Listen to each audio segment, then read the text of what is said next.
संकष्ट चतुर्थी म्हणजे हिंदू पंचांगातील प्रत्येक महिन्याच्या कृष्ण पक्षातील चतुर्थी, जी गणपतीला समर्पित आहे. या दिवशी भक्त गणेशाची पूजा, व्रत आणि चंद्रदर्शन करून संकट दूर करण्याची आणि मनोकामना पूर्ण करण्याची प्रार्थना करतात.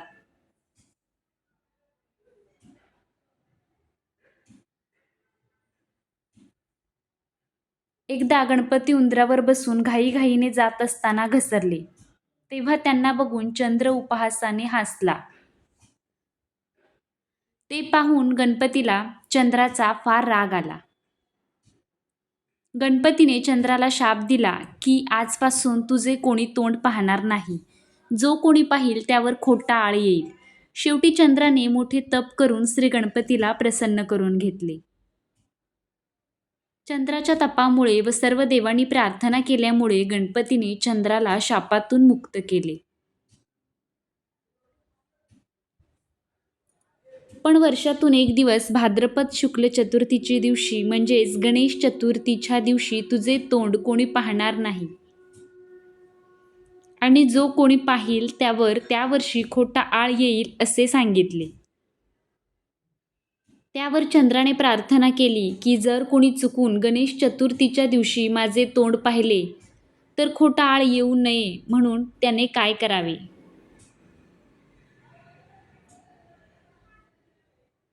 तेव्हा गणपतीने सांगितले की त्याने संकष्ट चतुर्थी व्रत करावे, म्हणजे खोट्या आळातून त्याची मुक्तता होईल.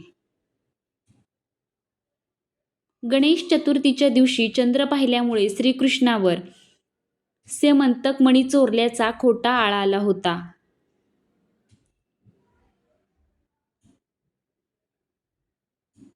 तो आळ कृष्णाने संकष्ट चतुर्थी व्रत केल्यामुळे गेला, अशी कथा आहे. त्या कथेनुसार फार पूर्वी यादव कुळात सत्राजित नावाचा एक राजा होऊन गेला. त्याने 100 वर्ष सूर्योपासना करून सूर्यास प्रसन्न करून घेतले.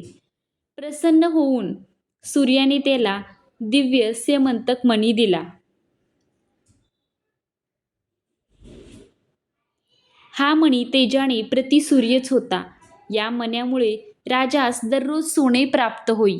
त्यामुळे सत्रजित राजा दररोज सहस्त्र भोजन घालायचा.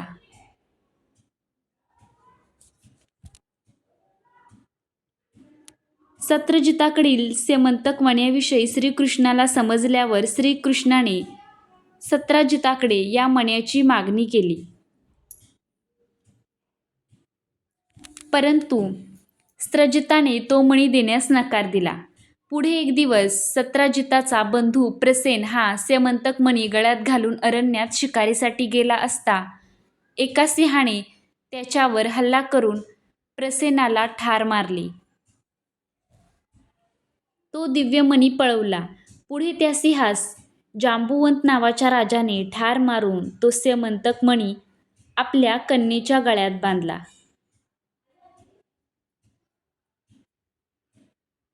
इकडे प्रसेन स्यमंतक मणी घेऊन नाहीसा झालेला पाहून सत्रजित राजाने हे कृष्ण कारस्थान असल्याचा आरोप केला. प्रसेनाला शोधत कृष्ण अरण्यात येऊन पोहोचला. पाहतो तर काय, एके ठिकाणी प्रसेन मरून पडलेला.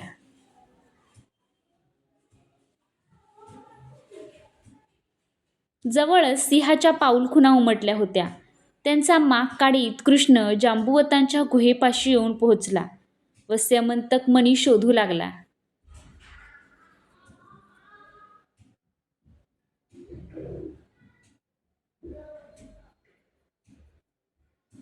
अचानक परपुरुष आपल्या गुहेत शिरलेला पाहून जांबुवंताच्या कन्येने ओरडण्यास सुरुवात केली.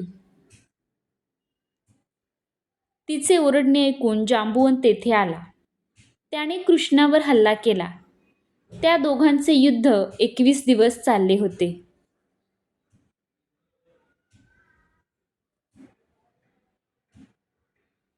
त्यामुळे द्वारकेत घबराट झाली.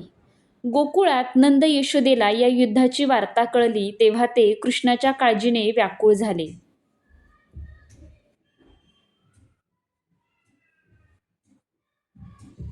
त्यांनी संकटहर्त्या श्री गणेशाचे संकष्ट चतुर्थीचे व्रत निष्ठापूर्वक केले. श्री गणेशाच्या कृपाप्रसादाने श्रीकृष्णास विजय प्राप्ती झाली.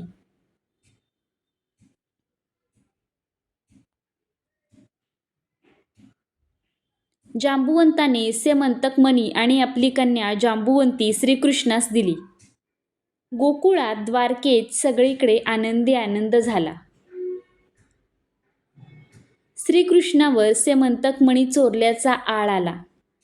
त्याचे कारण असे सांगतात.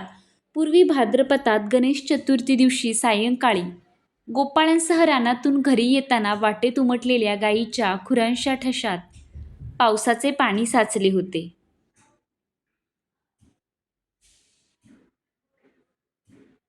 त्या पाण्यात कृष्णाने चंद्र पाहिला होता.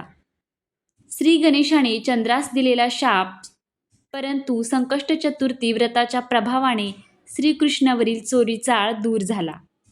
श्रीकृष्णाने स्यमंतक मणी सत्रजिताला परत दिला. सत्रजिताने श्रीकृष्णाची क्षमा मागून आपली कन्या सत्यभामा श्रीकृष्णास दिली. म्हणून दर महिन्याच्या कृष्ण चतुर्थीस संकष्ट चतुर्थीचे व्रत करतात. या व्रतामुळे संकटहर्त्या श्री गणेशाची कृपा लाभते, भक्तांची संकटे दूर होतात, त्यांच्या मनोकामना पूर्ण होतात.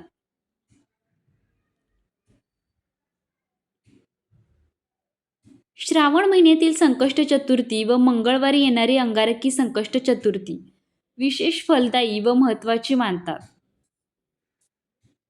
दर महिन्यात चतुर्थी करणे शक्य नसल्यास प्रत्येकाने निदान वर्षातून या 2 तरी अवश्य कराव्या.